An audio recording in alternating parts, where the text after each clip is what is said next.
Washington, D.C., April 14, 1865. Ford's Theater. The most popular actor in America is climbing the stairs to the presidential box, a small pistol in his coat. In the box, Abraham Lincoln, the President of the United States, the man who has just won the Civil War, the man who has just reunited a nation that spent 4 years tearing itself apart, is watching a play. He is laughing. He is relaxed for the first time in years. He has no bodyguard tonight. The bodyguard assigned to him left early to go to a bar. And John Wilkes Booth, who has been planning this for months, opens the door. Turn off the lights. Pull the blanket up. And tonight we're going to Washington, D.C., 5 days after the end of the American Civil War, to a theater on 10th Street where a single gunshot changed the course of American history. This is the story of the Lincoln assassination, the conspiracy behind it, the night itself, and everything that came after. Why would someone assassinate a president 5 days after the war ended, when the killing was effectively already over? Was John Wilkes Booth acting alone, or was the Lincoln assassination part of something larger? And what would America have looked like if Lincoln had survived Reconstruction, and does that question still matter today? America, April 1865. 4 years of civil war, the deadliest conflict in American history, killing somewhere between 620,000 and 750,000 soldiers, has just ended. General Robert E. Lee surrendered to Ulysses South Grant at Appomattox Courthouse on April 9th. Washington, D.C. is celebrating. Lincoln, exhausted and visibly aged by the war, is looking forward to peace. He has plans for Reconstruction, a relatively gentle reintegration of the southern states. He has enemies who hate those plans. And he has an actor named John Wilkes Booth who has been moving through Washington for months, recruiting Confederates, changing plans, and waiting for the right moment. April 14, 1865, is that moment. Chapter 1. The Man Who Carried It. Let's start before the theater. Before the pistol, before the box, before the shot that changed everything. Let's start with the man sitting in that velvet chair on the evening of April 14, 1865, and let's actually look at him, because Abraham Lincoln, by the time he arrived at Ford's Theater that night, was not the marble monument you see on the steps of the Lincoln Memorial. He was a 56-year-old man who looked, according to nearly everyone who met him in those final months, as though he had aged 20 years in 4. He had entered the presidency in March of 1861 as something of an unknown quantity, a self-educated Illinois lawyer, a former one-term congressman, a man who had won the Republican nomination partly because he was considered less threatening than the alternatives and partly because he had a gift for language that nobody quite expected from someone who had taught himself to read by firelight in a log cabin in Indiana. He had grown up genuinely poor, in the kind of poverty that is hard to romanticize once you know the details. Dirt floors, a mother dead before he turned 10, a childhood spent doing physical labor that left him with a lean, angular strength that stayed with him into middle age. He was 6 feet 4 inches tall at a time when the average American man stood about 5 feet 7, and he moved through the world in a slightly awkward, deliberate way, as though his body were something he was perpetually negotiating with. He was not, by conventional standards, handsome.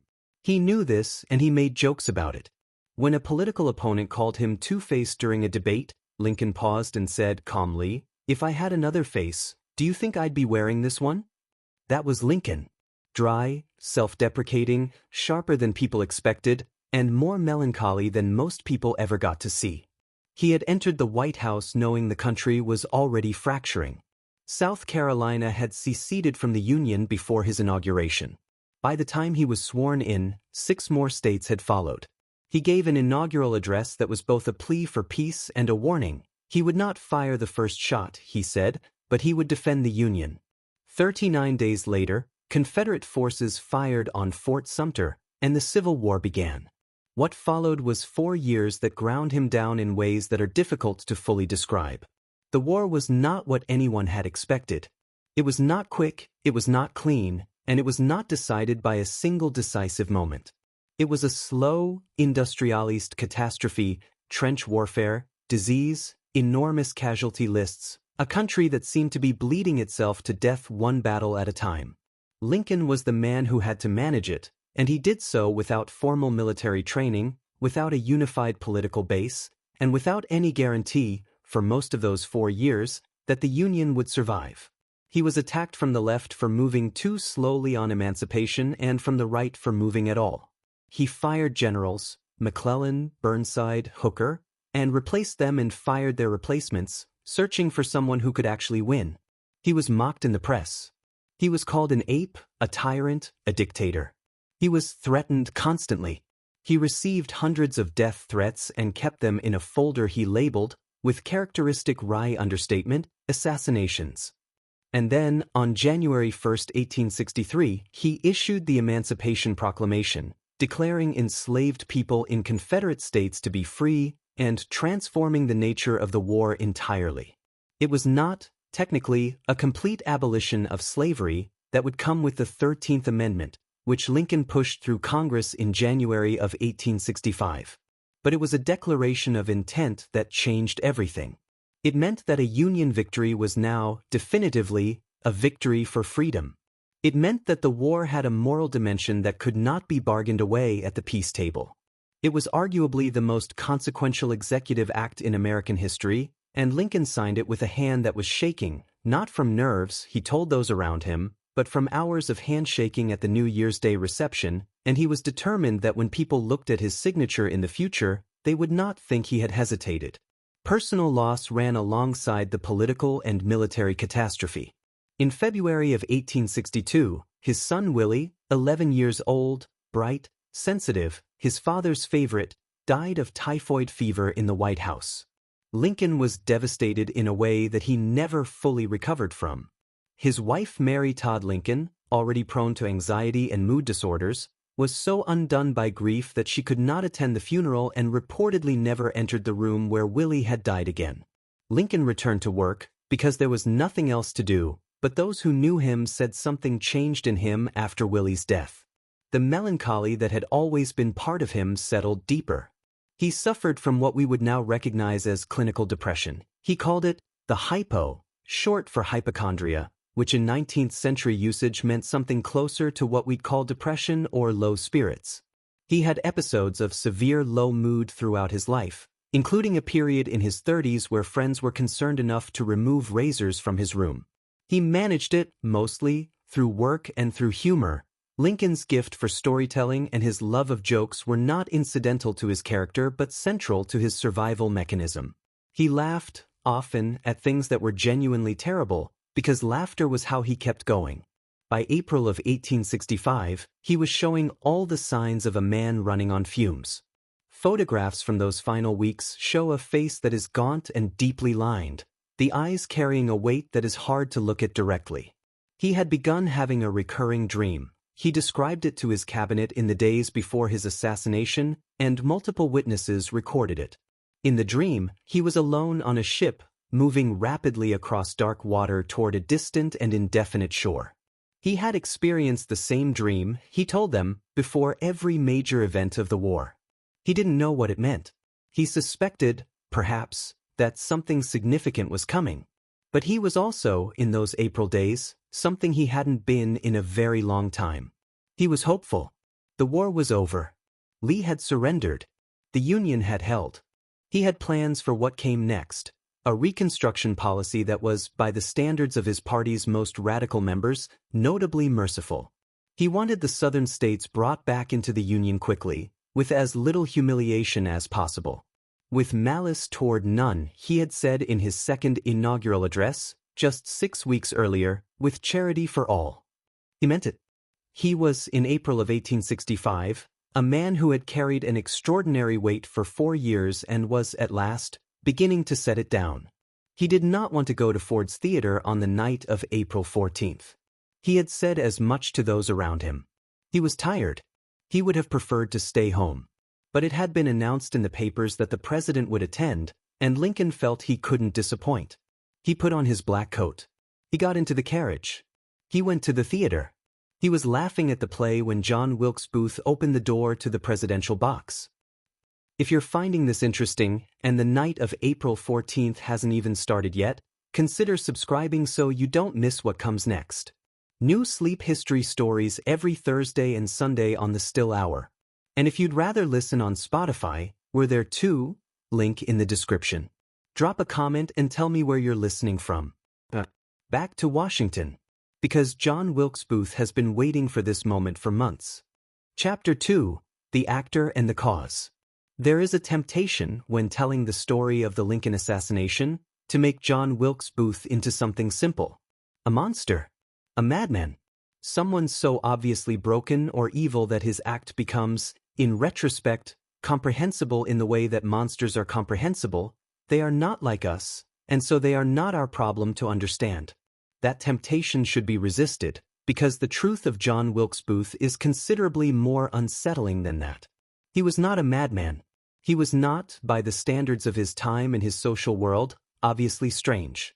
He was charming, he was talented, he was beloved by audiences across the country, and he committed the Lincoln assassination because he had thought about it carefully and believed, with complete sincerity, that he was doing the right thing. John Wilkes Booth was born in 1838 in Maryland, a border state, not technically part of the Confederacy but deeply divided in its sympathies, with a significant portion of its population whose loyalties lay with the South.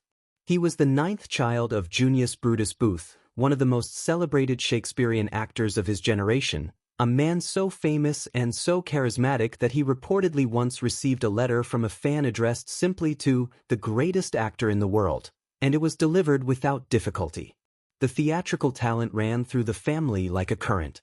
John's older brother Edwin Booth became the most celebrated Shakespearean actor of the post-war generation, considered by many critics the greatest Hamlet America has ever produced.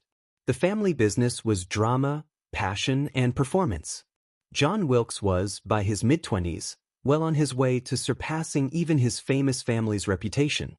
He was strikingly handsome, dark eyes, dark hair, a strong jaw, an athlete's build, and he combined that physical presence with a kind of electric energy on stage that audiences found irresistible. He was particularly known for his physically demanding, passionate performances. Where his brother Edwin was subtle and psychological, John Wilkes was physical and fiery, leaping across stages, sword fighting with genuine athleticism, commanding attention through sheer force of presence. He was earning what would be equivalent to millions of dollars today at the height of his career, and he was turning down bookings because he was too busy to fill them all. He was, in every worldly sense, a man who had everything. He was also a man with a cause that consumed him. Booth had grown up in Maryland with Confederate sympathies that were, for him, not casual or political but visceral and personal. He believed in the Confederate cause with the intensity of someone who had made it the central organizing principle of his identity. He believed that the South was fighting for its rights, for its way of life, for a legitimate constitutional claim to self-determination, and he believed, with escalating fury as the war turned against the Confederacy, that Abraham Lincoln was a tyrant who was dismantling the republic the founders had built. The Emancipation Proclamation had infuriated him. Lincoln's re-election in 1864 had infuriated him further. He raged in his diary and in letters about Lincoln's usurpation of power, about the subjugation of the South, about the death of the republic he loved. He had not, initially, been planning an assassination.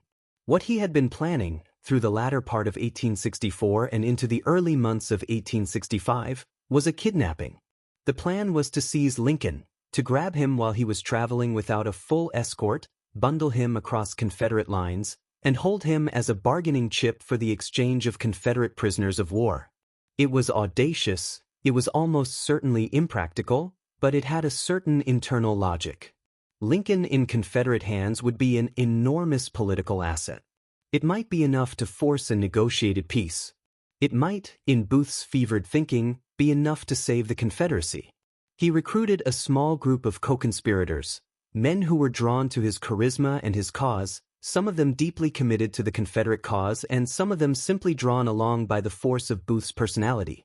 They made plans. They scouted routes. They identified moments when Lincoln would be vulnerable. And then, in March of 1865, they had their opportunity. Lincoln was due to attend a performance at a hospital near Washington, and Booth's group assembled to intercept the carriage on the road. But Lincoln changed his plans at the last minute and didn't make the journey. The kidnapping plan collapsed. The group dispersed. And then came Appomattox. April 9, 1865. Lee surrendered. The Confederacy was finished. Booth heard the news and understood, immediately, that the kidnapping plan was now completely pointless. There were no Confederate lines to bundle Lincoln across.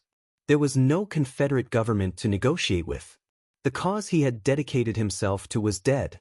He was seen in Washington in the days that followed, drinking heavily, his mood black. On the evening of April 11th, he attended a speech Lincoln gave from the White House balcony. A speech in which Lincoln talked about the future, about Reconstruction, and in which he suggested, tentatively but unmistakably, that some black Americans, particularly those who had served in the Union Army, might deserve the right to vote. Booth, standing in the crowd, reportedly turned to a companion and said something to the effect that this was the last speech Lincoln would ever give. The kidnapping plan was over. But there was another option. He had 3 days to assemble a new plan, recruit his conspirators to new roles, and identify the right moment. He moved quickly, and with a certainty that suggests he had perhaps been contemplating this alternative for longer than he admitted. He believed, genuinely and completely, that killing Lincoln and simultaneously eliminating the Vice President and the Secretary of State would throw the Union government into a chaos deep enough to change the outcome of the war, or at least to avenge the South's defeat in a way that history would remember. He was catastrophically wrong about what history would remember. But he didn't know that yet, on the evening of April 14th, as he climbed the stairs to the presidential box at Ford's Theater, the small pistol in his coat. Chapter 3. The night had 3 parts. Here is something that most people don't fully absorb when they first encounter the story of the Lincoln assassination. The attack on Lincoln at Ford's Theater was only 1/3 of the plan. John Wilkes Booth had not designed a single assassination. He had designed a coordinated strike against 3 targets simultaneously, a political decapitation so sudden and so complete that the government of the United States would be left without its president, its vice president, and its secretary of state, all in the same night, all within the same hour. When you understand that, the Lincoln conspiracy stops being the story of one gunman at one theater and becomes something considerably larger and more alarming. Booth had, by the evening of April 14th, assigned his 3 primary co-conspirators to 3 separate targets in 3 separate locations across Washington. He himself would handle Ford's Theater and Abraham Lincoln. A man named Lewis Powell, also known as Lewis Payne, a former Confederate soldier who was physically imposing, deeply committed, and apparently without significant moral hesitation, would handle Secretary of State William Seward, who was recovering from a serious carriage accident at his home on Lafayette Square. And a man named George Atzerodt, a German-born carriage painter who had been drawn into the conspiracy through his connection to another conspirator, would handle Vice President Andrew Johnson at the Kirkwood House Hotel, where Johnson was staying. The plan was timed for approximately 10:15 p.m. 3 men, 3 targets, 1 night. Booth had reasoned, or at least convinced himself, that eliminating all 3 would leave the country in a leaderless chaos that might, somehow, in some way he never fully articulated, give the defeated Confederacy a path back to relevance. It was the reasoning of a man in the grip of a cause rather than the cold logic of a strategist, but it had a terrible operational coherence to it. Lewis Powell arrived at Secretary Seward's home at around the same time Booth was entering Ford's Theater. Seward was bedridden. The carriage accident had broken his jaw, and he was wearing a metal splint on his face. He was not a man who could defend himself. Powell talked his way into the house by claiming to be a messenger delivering medicine, then attacked the servant who tried to stop him on the stairs. He fought his way to Seward's bedroom, stabbed a State Department aide named Emmerich Hansel, seriously wounded Seward's son Frederick in the hallway, and then threw himself on the bedridden Secretary of State and stabbed him repeatedly in the face and neck. It was savage, close-quarters violence, and it very nearly worked. Seward's metal jaw splint almost certainly saved his life. It deflected the knife blade enough to prevent the carotid artery from being severed. His daughter Fanny screamed. His son Augustus managed to drag Powell away. Powell fled the house, leaving behind a scene of blood and chaos, with multiple people wounded and the Secretary of State losing blood from serious wounds to his face and neck. William Seward survived. He lived another 7 years, and the scars on his face were visible for the rest of his life. George Atzerodt, assigned to Vice President Andrew Johnson at the Kirkwood House, did not make the attempt. Exactly what happened inside Atzerodt's mind during those hours will never be fully known, but what is known is this. He had been checked into the Kirkwood House earlier in the day, and he had asked a hotel employee about Johnson's habits and room location. He had a knife and a revolver. And then, when the moment came, he did not go upstairs. He went to the bar. He drank. He left the hotel. He wandered around Washington for a while, and then he continued wandering, eventually making his way out of the city entirely, apparently seized by a panic that turned a man who had agreed to commit assassination into a man who simply couldn't. He threw his knife into a gutter somewhere in the streets of Washington. Andrew Johnson was never told, that night, that he had been a target. A note Booth had left for Johnson at the hotel was discovered later and briefly made Johnson a suspect, an association that was deeply unfair but also darkly ironic, given what Johnson's presidency would eventually do to the cause of Reconstruction that Lincoln had championed. So the Lincoln conspiracy had, by the end of that night, produced one catastrophic success, one failure by a hair's breadth, and one failure through sheer loss of nerve. 2 out of 3 of the government's senior leaders had survived. But the one who had not survived was the president. And that turned out to be enough to change everything. In the days and weeks that followed the Lincoln assassination, investigators and federal authorities would unravel the broader conspiracy with remarkable speed, aided partly by the fact that Booth's co-conspirators were not, as a group, particularly skilled at disappearing. Names emerged. Connections were traced. The full shape of the Lincoln conspiracy became visible, and it was larger than a single gunman acting alone. It was a network of people who had believed, for a season, that they might change the outcome of a war that had already been decided. But on the night of April 14th, all of that was still in the future. On the night of April 14th, there was only the theater and the box, and a man named Booth walking quietly through a door. Chapter 4, 10:15. It had been a good evening by all accounts.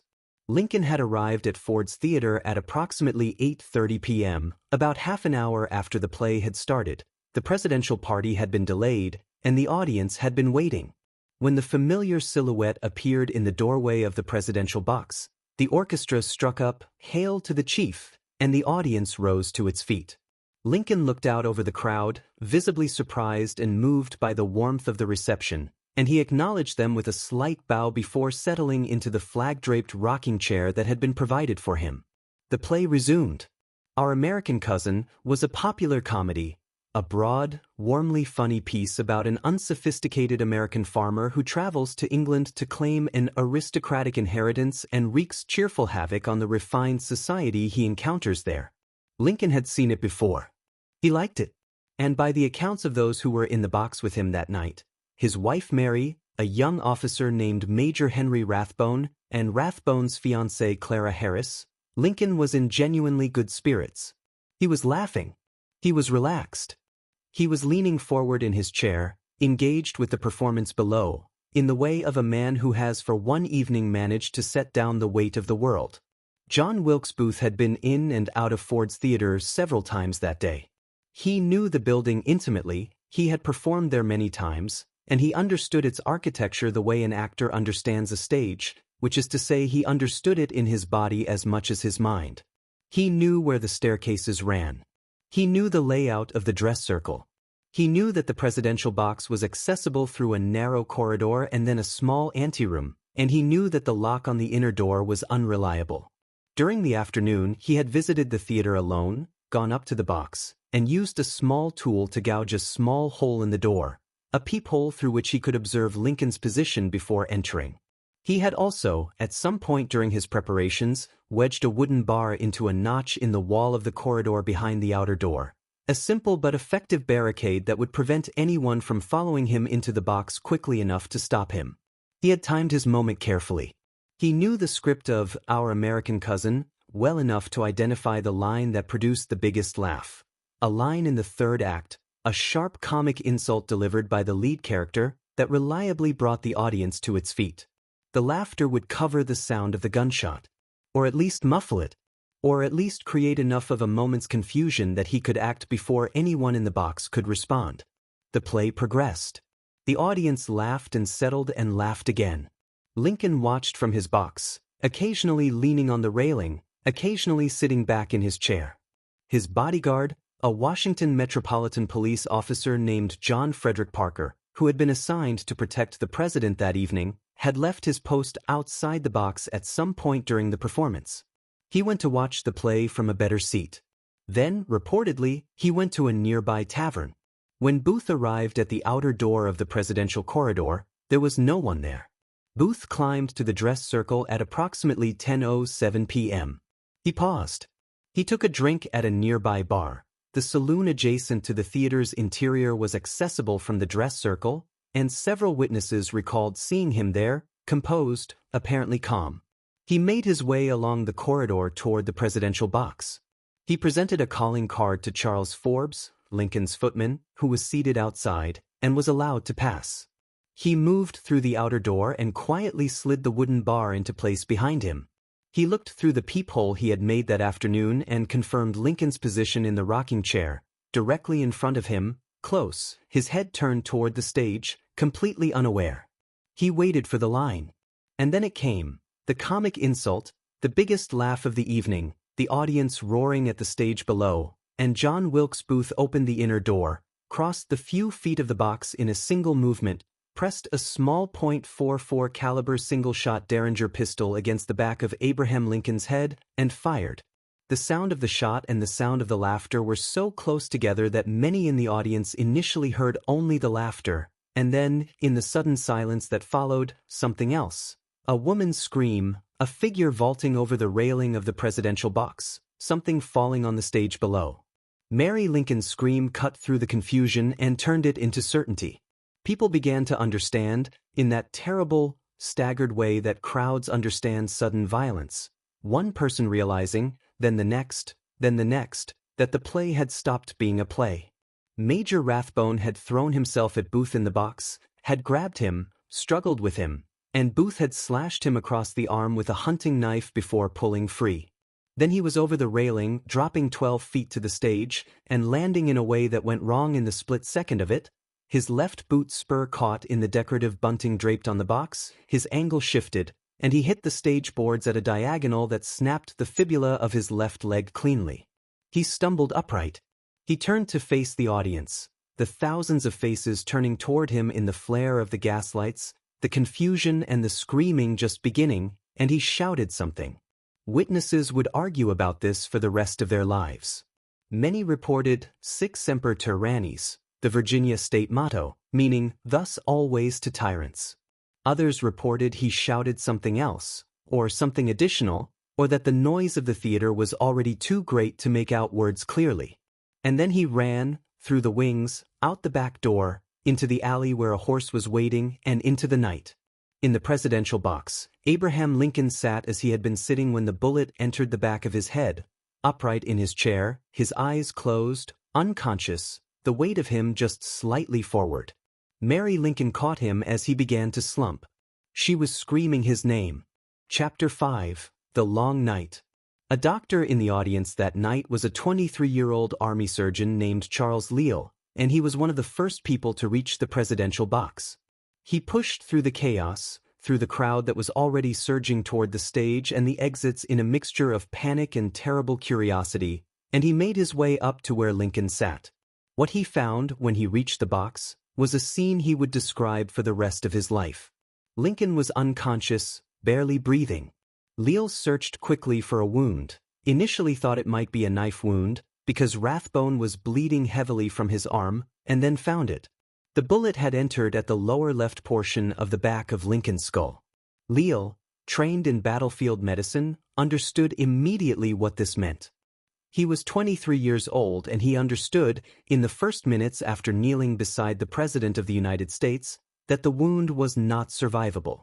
He cleared the clotted blood from the entry wound with his finger to relieve the pressure on the brain, and Lincoln's breathing became slightly steadier. He was alive. But he was not going to recover. The question became where to take him. There was brief discussion of carrying Lincoln back to the White House. It was several blocks away, and Leal was firm that Lincoln could not survive a journey of that length. He needed to be laid flat, immediately, in the nearest available building. A man named Henry Safford appeared at the doorway of a boarding house directly across 10th Street from the theater. He had heard the commotion and come to his doorway to look, and when he saw what was happening, he waved and shouted to the men carrying Lincoln to bring him inside. The boarding house was owned by William Peterson, a tailor, and Safford was one of his boarders. The back bedroom on the ground floor was rented to a young Army officer named William Clark, who was not home that evening. They carried Lincoln across the street, through the gentle April night that had turned so quickly into something else entirely, and laid him on the narrow rope-spring bed in William Clark's room. Lincoln was 6 feet 4 inches tall. The bed was a foot shorter than he was. They laid him diagonally, slightly curled, the only way he fit. Doctors began arriving within minutes. Washington was full of military surgeons in April of 1865, and word moved through the city with extraordinary speed. They examined him and confirmed what Leal had already understood. The bullet, a lead ball fired from close range, had passed through the left hemisphere of the brain and lodged behind the right eye. There was nothing to be done. They kept the wound drained, they monitored his breathing, and they waited. Mary Lincoln was brought to the room and then, when her grief became unmanageable, was moved to the front parlor. She came back to the room repeatedly through the night, and each time she came she had to be led away again. She sat with him. She held his hand. She told those around her that she could not bear it, that she could not survive it. She was not performing. She meant it literally. The marriage of Abraham and Mary Lincoln had been complicated and difficult in many ways. Mary was volatile, prone to spending beyond their means, prone to jealousy and anxiety, but the love between them was real, and what she was watching in that small room at the Peterson house was the end of it. The cabinet gathered. Senators came. Word spread through Washington, and through the telegraph lines that now connected Washington to the rest of the country, with a speed that felt, to those experiencing it, like a kind of terrible miracle. People gathered in the street outside the Peterson house. Some wept. Many simply stood in silence because there was nothing adequate to say. Lincoln's breathing changed as the night went on, becoming labored, then rattling, then slower. Those gathered around the bed took turns holding his hand, sitting with him, watching the face that had carried a nation through 4 years of its worst catastrophe now still and beyond knowing. Sometime in the small hours of the morning, the rain began. At 7:22 in the morning of April 15, 1865, Abraham Lincoln died. The room fell silent. Secretary of War Edwin Stanton, who had been one of the most powerful men in the administration throughout the war, a man who had been harsh and difficult and brilliant in equal measure and who had developed, over 4 years, a fierce and genuine respect for the president he had initially underestimated, stood at the bedside in the gray morning light. He reached out and closed Lincoln's eyes. And then he said something, or is reported to have said something, because the precise words have been debated ever since. The way the precise words of any moment that immediately becomes history tend to be debated. What most accounts agree he said, or something very close to it, was this: "Now he belongs to the ages." Outside, in the streets of Washington, the city that had been celebrating for 5 days began to understand what had happened. Flags that had been flying in celebration were lowered to half-mast. People who had been sleeping woke to the news and could not, initially, make it real. A nation that had just survived 4 years of war discovered, in the gray morning of April 15th, that the man who had carried it through those years was gone, shot in a theater by a man who thought that killing him might somehow change the outcome of a war that had already ended. John Wilkes Booth was somewhere in the Maryland countryside, riding through the dark on a broken leg, heading south, convinced he had done something history would celebrate. He was wrong about that in every way it was possible to be wrong, and the story of what happened to him, the 12-day manhunt, the burning barn, the soldier who defied orders and fired anyway, is a story for part 2. Lincoln was dead. Booth had fled into the night. And the question of what America would have looked like if that rocking chair had remained empty that evening, if Lincoln had stayed home as he'd wanted to, if his bodyguard had stayed at his post, if a spur hadn't caught on a piece of bunting, if the world had been even slightly different, is a question that Americans have been sitting with for 160 years. It still doesn't have an easy answer. But that's a story for another night. Sleep well. Chapter 6. The Manhunt. And so the manhunt began. the largest manhunt in American history to that point, thousands of soldiers, detectives, and ordinary citizens searching for a man who was already famous, already recognizable, and already injured. John Wilkes Booth had 12 days left to live. He just didn't know it yet. In the hours after Lincoln was shot, Washington descended into a particular kind of controlled panic. Doors were locked.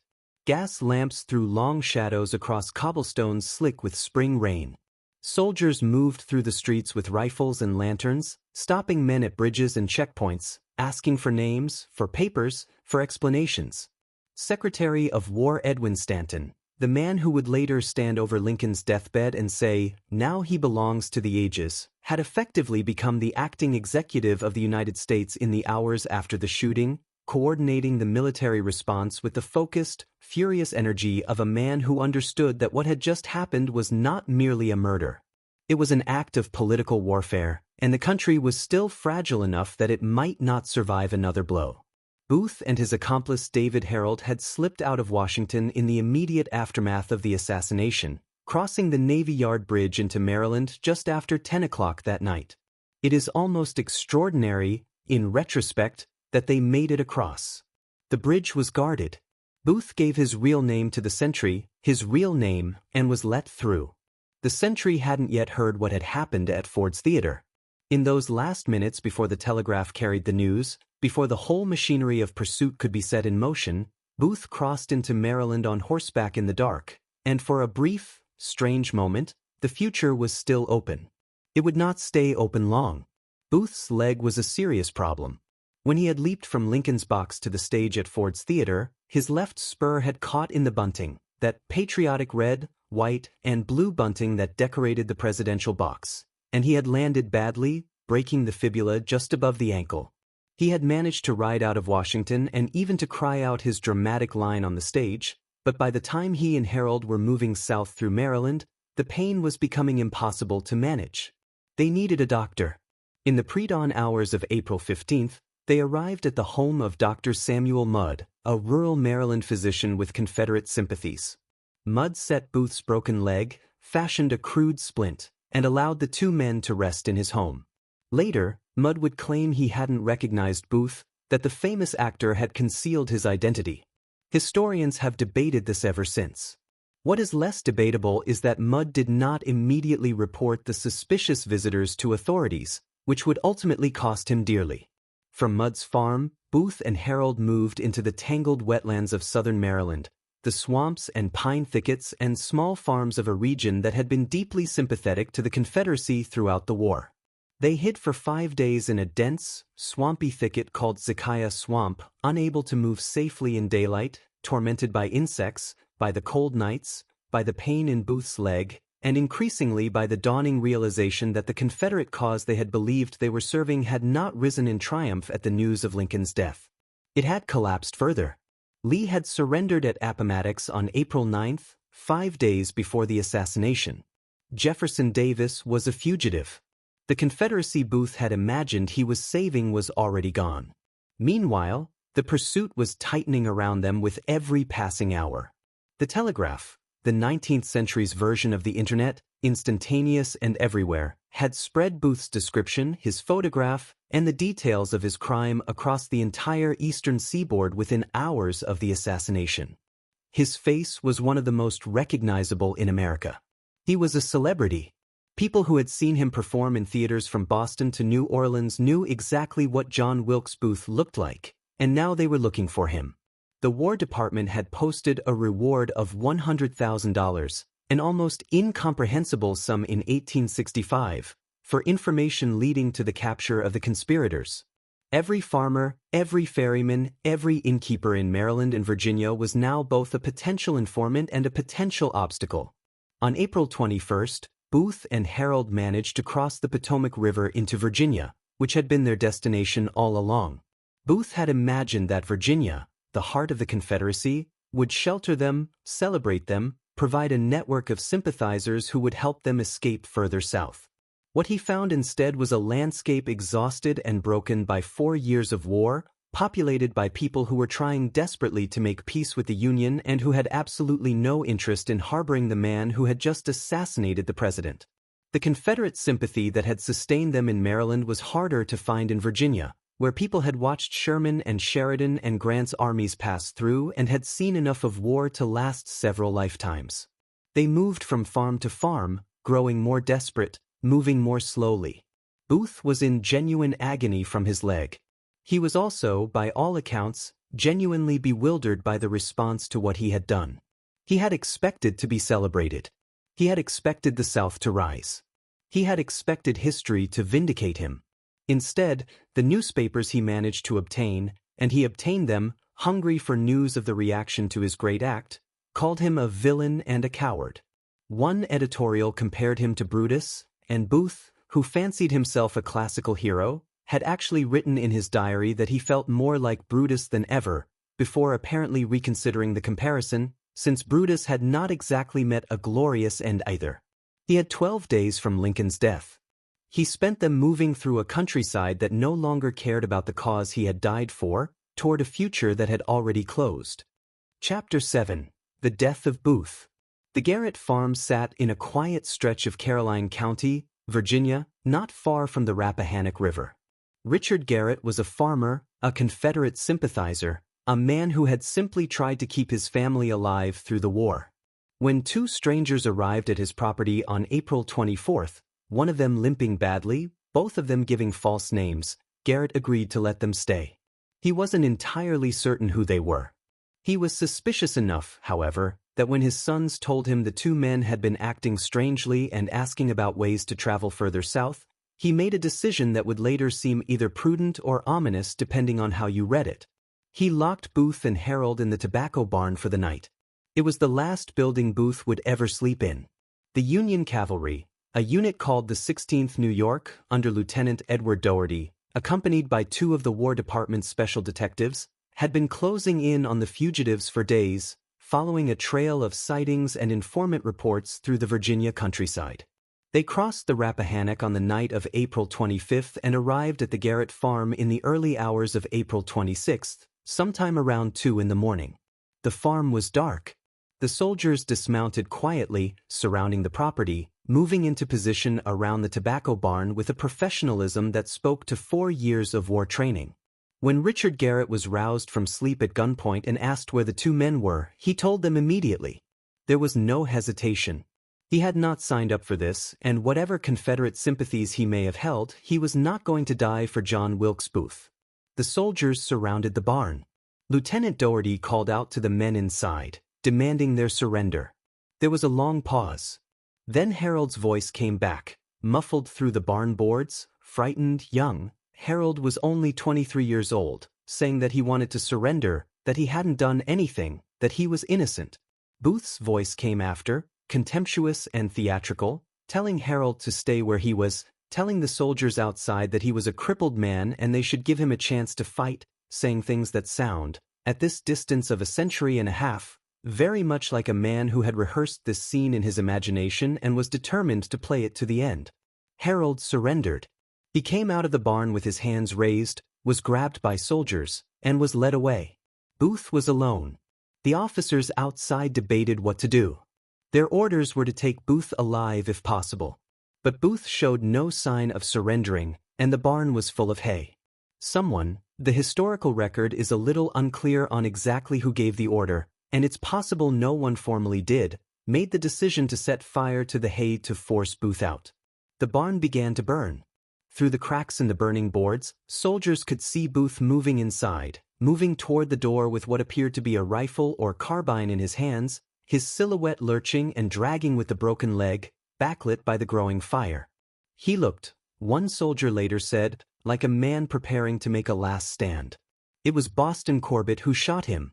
Corbett was a sergeant, a deeply religious man who had once castrated himself to avoid the temptations of prostitutes and who heard the voice of God in a variety of circumstances, and he fired through a gap in the barn boards, against explicit orders to hold fire, because he said, and believed, that God had directed him to do it.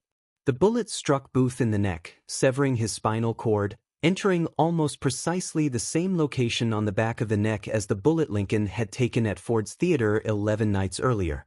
The symmetry of it is one of those facts that history occasionally produces that no novelist would dare invent. Booth was dragged out of the burning barn by soldiers and laid on the porch of the garret farmhouse as the eastern sky was beginning to lighten. He was paralyzed from the neck down.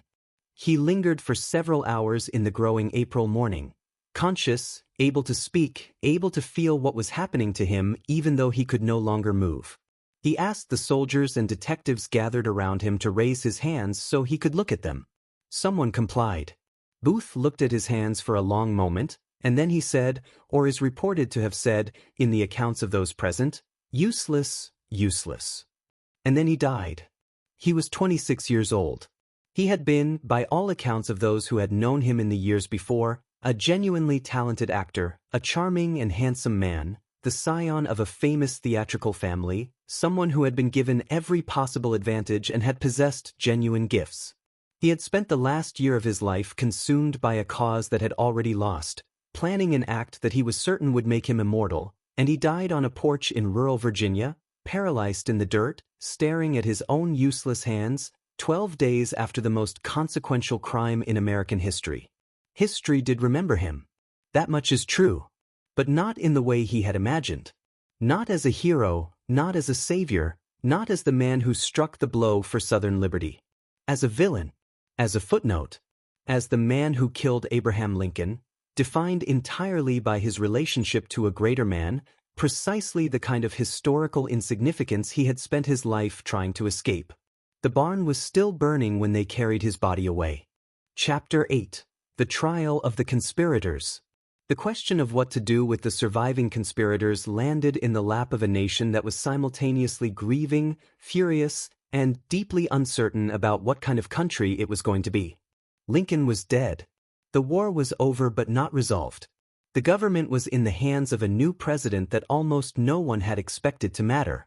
And 8 people were in custody who had, to varying degrees, been part of a plot to decapitate the government of the United States. Secretary of War Edwin Stanton made the decision, a decision that would be argued about for decades, to try the conspirators before a military tribunal rather than a civilian court. The legal justification was that the assassination had been an act of war, that the conspirators had acted in concert with the Confederate government, and that military justice was therefore appropriate. The practical effect was that the defendants would be tried by 9 Army officers rather than a jury of their peers, in proceedings with far less procedural protection than a civilian trial would have provided. The war was functionally over. Civilian courts were functioning. The decision to use a military tribunal was not legally compelled. It was chosen, and what it chose was speed and certainty of conviction over the slower, less predictable machinery of civilian justice. The trial opened on May 9, 1865, and ran through the end of June. 8 defendants sat before the commission.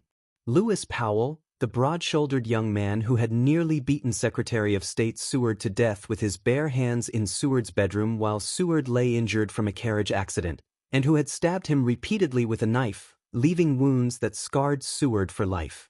David Harold, 23 years old, the guide who had led Booth through the Maryland countryside and across the Potomac and who had surrendered from the burning barn. George Atzerodt, the carriage painter from Port Tobacco who had been assigned to kill Vice President Andrew Johnson and had instead spent the evening of April 14th getting drunk at the hotel bar and wandering the streets. Samuel Mudd, the doctor who had set Booth's leg. Michael Oliphant and Samuel Arnold, both of whom had been part of an earlier plot to kidnap Lincoln that had been abandoned before the assassination. Edmund Spangler, a stagehand at Ford's Theater who had allegedly helped Booth escape. And Mary Surratt, who had owned and operated the boarding house on H Street in Washington where the conspirators had met to plan. The evidence against some of these defendants was compelling. Powell had been caught at the Surratt boarding house in the early hours of April 15th and had been identified by multiple witnesses who had been present during the attack on Seward. Harold had surrendered from the barn. Atzerodt had been found with incriminating items in his hotel room, including a revolver and a knife. The cases against these 3 were strong, and in the end, along with Mary Surratt, they were sentenced to death. The case against Mary Surratt was different, and it has troubled people ever since. She was 53 years old, a widow, a devout Catholic, the operator of a boarding house that had indeed served as a meeting place for the conspirators. Her son John Surratt Jr. had been deeply involved in the earlier kidnapping plot and had managed to escape to Canada before the assassination, eventually making it to Europe. The question of what Mary Surratt knew, and when she knew it, and whether her knowledge of the kidnapping plot amounted to participation in the assassination conspiracy, was genuinely contested during the trial and has been contested by historians ever since. The evidence against her included testimony from the man who managed her other property, a tavern in southern Maryland, who said she had delivered a package and a message there for Booth on the afternoon of April 14th, the very afternoon of the assassination. It included her own somewhat inconsistent testimony. And it included the general atmosphere of a trial conducted in the immediate aftermath of a national trauma, before judges who were Army officers rather than trained jurists, under political pressure to deliver justice quickly and definitively. 5 of the 9 military officers who convicted her signed a clemency recommendation, urging that her death sentence be commuted to life imprisonment in light of her age and sex. President Andrew Johnson later claimed he never saw the recommendation. Members of his staff claimed he had. The truth of that specific question has never been definitively resolved. On July 7, 1865, in the yard of the Washington Arsenal on a blindingly hot summer day, Mary Surratt was hanged alongside Powell, Herold, and Atzerott. She was the first woman ever executed by the federal government of the United States. Photographs of the execution exist, stark, terrible photographs of 4 people on a scaffold in the summer sun, and they are some of the most disturbing images in American history, not because of what they show exactly, but because of what they represent. A nation so consumed by grief and rage that it hanged a middle-aged woman on contested evidence, in proceedings that denied her the full protections of civilian law, and called it justice. The other defendants received prison sentences. Samuel Mudd, Arnold, and Oliphant were sent to a federal prison in the Florida Keys. Oliphant died there in a yellow fever epidemic. Mudd and Arnold were eventually pardoned by President Johnson. Spangler was also eventually pardoned. John Surratt Jr. was eventually captured in Europe, tried in a civilian court in 1867, and acquitted when the jury deadlocked, a verdict that struck many observers at the time as an implicit commentary on what the military tribunal had done to his mother. None of this erases what the conspirators did. Lincoln was dead. Seward was permanently scarred. The country had been through a genuine trauma, and the desire for accountability was completely understandable. But accountability and justice are not always the same thing, and the trial of the Lincoln conspirators is one of those moments in American history where the machinery of the state, moving too fast and too hard, produced outcomes that have never quite sat right with anyone who has looked at them closely. Chapter 9: Reconstruction without Lincoln. There is a particular kind of historical question that is almost impossible to answer and almost impossible to stop asking. It is the question of what might have been.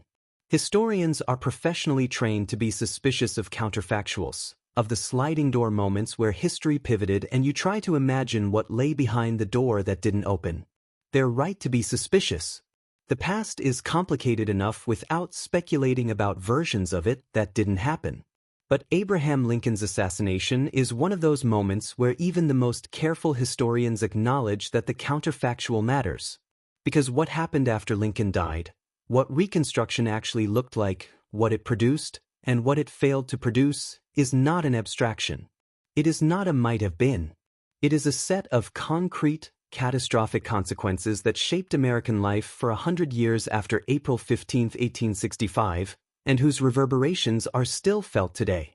Lincoln had a plan for Reconstruction. It was called the 10% Plan, and it was, by the standards of the radical Republicans who controlled Congress, relatively lenient. A southern state could be readmitted to the Union when 10% of its 1860 voters swore an oath of loyalty to the United States and agreed to accept the abolition of slavery. General amnesty would be extended to most former Confederates. The emphasis would be on reintegration rather than punishment, on healing the wound of the war rather than extracting maximum penalty from the states that had caused it. Lincoln believed, and he expressed this belief clearly in his second inaugural address, with malice toward none, with charity for all, that the only way to actually rebuild the country was to stop treating the South as a conquered territory and start treating it as a collection of states that had made a terrible mistake and needed to be brought back into the family. The radical Republicans in Congress thought this was dangerously naive. They believed that without real structural change, without redistribution of land, without robust federal protection of the rights of formerly enslaved people, without a genuine reckoning with what the South had done, Reconstruction would simply recreate the conditions of the old order under new names. And they were, as history would prove, more right than Lincoln about what the Southern states would do if given the chance. The tragedy is that Andrew Johnson, who became president on the morning of April 15, 1865, also favored leniency toward the South, but without any of the qualities that had made Lincoln's approach to leniency survivable. Lincoln had been a brilliant politician, a man who could hold together coalitions that should not have been able to cohere, who could persuade radical Republicans and moderate Republicans and border state Democrats all to work together by making each of them feel heard and by knowing exactly where the lines were. He had also had a genuine, evolving moral commitment to the rights of Black Americans. His last public speech, delivered just days before his assassination, had included a call for extending voting rights to Black men who had served in the Union Army, which had so enraged John Wilkes Booth that Booth had reportedly turned to a companion and said, "That means citizenship. That is the last speech he will ever make." Andrew Johnson was none of these things. He was a former slaveholder from Tennessee who had remained loyal to the Union not out of any opposition to slavery but out of a personal animosity toward the planter aristocracy that had looked down on poor white men like him all his life. He was stubborn, combative, politically tone-deaf, and genuinely racist in ways that Lincoln, for all his limitations, had been moving away from. He vetoed civil rights legislation. He vetoed the Freedmen's Bureau Bill, which provided education and resources to formerly enslaved people. He encouraged Southern states to form new governments quickly and welcomed them back into the Union in ways that allowed former Confederate leaders to almost immediately reassume political power. The result was the Black Codes. In state after state across the South, in the months after Lincoln's death, legislatures passed laws that recreated the essential conditions of slavery under different names. Black people in Mississippi were required to show proof of employment each January or be arrested for vagrancy. In South Carolina, Black workers needed licenses to do any work other than farming or domestic service.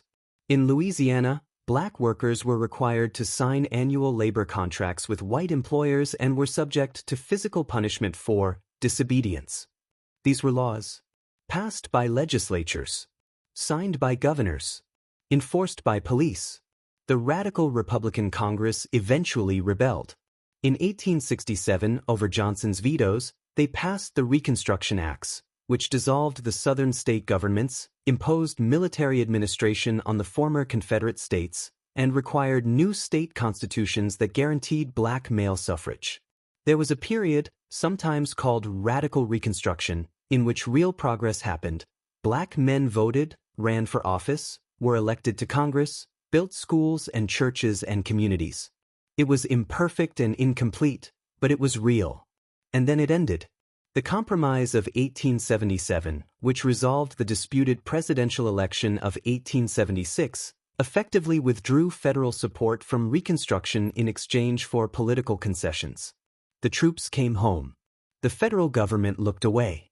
And across the South, over the following decades, through violence and voter suppression and economic terror, the gains of Reconstruction were systematically dismantled. Jim Crow laws replaced the Black Codes. Segregation became legally entrenched. Lynching became a tool of political control. 100 years after Lincoln signed the Emancipation Proclamation, Black Americans in the South still could not vote freely, could not attend the same schools as white children, could not eat at the same lunch counters or sit in the front of the same buses. This is not a hypothetical. This is what happened. And the window that Lincoln's assassination opened, the window in which Southern states could reconstitute their political power before real structural change was in place, the window in which a president without Lincoln's moral compass or political skill shaped the first and most critical years of Reconstruction. That window is part of the direct causal chain that leads from April 15, 1865, to the March at Selma in 1965, to every courthouse and schoolhouse and lunch counter where Americans fought and died for the rights that should have been secured a century earlier. John Wilkes Booth believed he was striking a blow for Southern civilization. What he actually did was remove the one man in American political life who might have managed the impossible, who might have held together both the commitment to genuine freedom for Black Americans and the political coalition necessary to make that freedom real and lasting. Whether Lincoln would have succeeded is unknowable.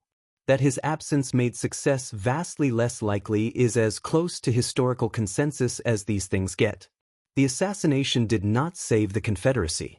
Nothing could have done that. But it may well have saved something of what the Confederacy had been built to protect. And that is a weight that history has not finished reckoning with. Chapter 10. The Legacy of April 14th. On the morning of April 21, 1865, a funeral train left Washington's B&O Railroad Station carrying a mahogany casket lined with lead, and inside that casket, the body of Abraham Lincoln began its final journey home to Springfield, Illinois. The route covered nearly 1,700 miles and took 12 days. It passed through Baltimore, Philadelphia, New York, Albany, Buffalo, Cleveland, Columbus, Indianapolis, Chicago, city after city, each one stopping the train, each one turning out its citizens in numbers that staggered the observers who recorded them. In New York City, an estimated 1 million people lined the streets. 1 million. The population of the entire city was barely larger than that. People had come in from the countryside, from New Jersey and upstate New York, from Connecticut. They lined the avenues 10 and 12 deep, standing in silence as the hearse passed, dressed in mourning clothes, many of them weeping openly. One of those observers, a young journalist and poet named Walt Whitman, who had spent the war years nursing wounded soldiers in Washington's hospitals, watched the funeral train pass and then went home and began writing a poem that opened with a phrase that has echoed through American literature ever since. When lilacs last in the dooryard bloomed. In small towns along the route, farmers and their families stood in fields, holding lanterns in the dark as the funeral train passed in the night.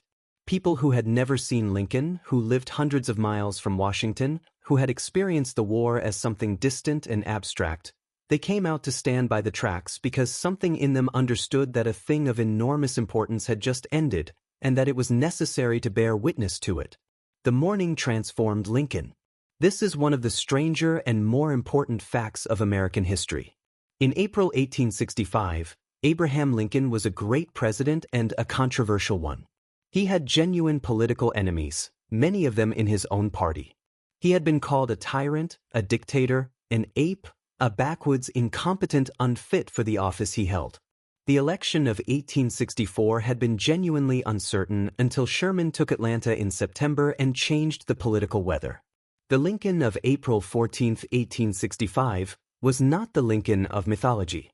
He was a complicated, exhausted, brilliant, flawed, singular human being who had managed to guide the country through 4 years of catastrophic war and who had, against considerable odds, won. The assassination made him something else. It made him a martyr in the almost literal religious sense of that word, a man who had died for the cause he believed in on the very evening of his triumph, at the moment when the work seemed finally done. The mythology built around him almost immediately, and it has never stopped building. The Lincoln Memorial, which wasn't dedicated until 1922, presents a figure that is already semi-divine, colossal, serene, gazing into the middle distance with the expression of a man who has seen everything and understood it. The penny, which began featuring Lincoln's portrait in 1909, put his face in the hands of more Americans than any other image in the country's history. The $5 bill. The school curricula. The birthday holiday that eventually merged into President's Day. The countless statues and portraits and hagiographies. The Lincoln of American mythology is, in many ways, more powerful than the Lincoln of history, a figure who stands for the idea of America rather than the complicated, contested reality of it.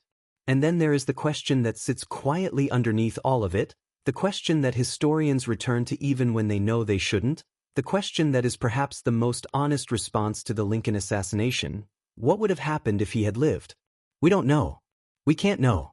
But we feel the shape of the absence. A century and a half later, we can still feel where he was supposed to be. Let's go back, for just a moment, to the evening of April 14, 1865. It is a Friday. Washington has been celebrating all week, celebrating the end of the war, the surrender of Lee, the impossible and wonderful fact that it was finally over. The city is loud and relieved and a little giddy, the way a person gets after an enormous strain has been released, when the body hasn't quite caught up to the news that the danger has passed. Bonfires are burning on Pennsylvania Avenue. Bands are playing. People are laughing in the streets. At Ford's Theater, the evening performance of Our American Cousin has been going on for about an hour. The theater is full. The audience is in a good mood, the kind of mood that is infectious, that makes even an ordinary comedy seem funnier than it is, that fills the room with warmth. And in the presidential box above and to the right of the stage, Abraham Lincoln is relaxed. This is worth noticing because Lincoln had not been truly relaxed in years. The war had aged him visibly and terribly. The photographs from 1861 and the photographs from 1865 show what seems like a different man, 20 years older, carved down to something essential. He had carried the weight of 600,000 deaths, of a country torn in half, of the specific and grinding misery of 4 years of industrial-scale killing.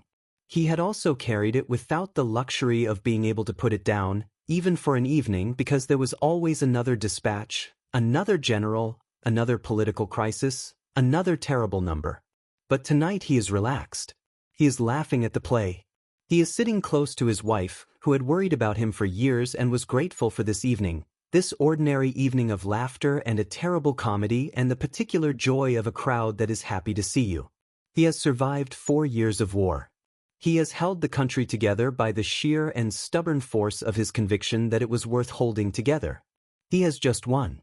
Behind him, in a few minutes, a door is going to open. Ford's Theater still stands today. It has been restored to something like its 1865 appearance. The presidential box is there, preserved, with the flags and the bunting and the rocking chair, a reproduction of the rocking chair, but still. You can visit it. You can stand in the theater and look up at the box where Lincoln sat. You can walk up to the box itself and stand where Booth stood, in the narrow passage behind the door, and look at the chair. And if you do, and if you let yourself feel what that room is carrying, all of that history, all of that weight, all of that specific and unrepeatable loss, it is genuinely hard to breathe for a moment. The theater is quiet tonight. Ford's Theater is quiet tonight. Outside, the city of Washington goes about its spring evening. Somewhere, the Potomac is catching the last of the light. Abraham Lincoln sits in his chair above the laughing crowd, and for just this moment, before the door opens, let him rest. Let him have this evening. Let him sit with his wife and laugh at a bad joke on a Friday night in April, in a city that is celebrating peace, in a country that is still, just barely whole. The people we lose at the wrong moment leave a particular kind of absence behind them. Not just grief, which is large and shapeless and eventually softens, but something more precise than that, the permanent and unanswerable question of what might have been, the specific silence where their voice should have been, the history that was never written because they weren't there to write it. Sitting with that question, in the quiet before sleep, is its own kind of reckoning. Not sad exactly. Not hopeful exactly. Something in between. Something that is very old and very human, the acknowledgement that the world is shaped as much by its losses as by what survives them, and that understanding the losses is part of understanding everything else. Let that sit with you now. Let the theater be quiet. Let the evening be still. Rest well.